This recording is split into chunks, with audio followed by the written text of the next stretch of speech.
صدا تو گوش خودت خوب بود؟ خیلی خوبه. ما اوکی.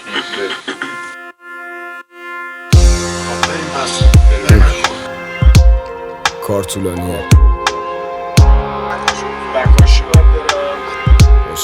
ببین رپ یه اسب وحشیه که سوار کار نداره، نمیتونه کسی ازش تو ایران مایه حلال وار دراره تا جایی که شنیده شی.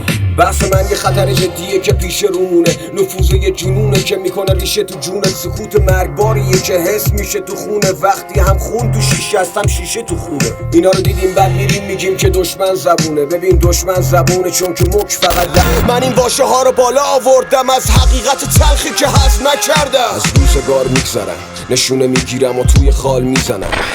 به من راه چاهو یاد دادن نه راه و چاهو، افتادم تو چاه همونجا رو آب و جارو کشیدم. کی میتونست بره جلو بهترم من؟ اینا که اسپوردی همه مثل پسرم من. اینا زمان شروع ما کجا بودن؟ حالا تیکه میندازم واسه ما شاغلم شدن. اینا تو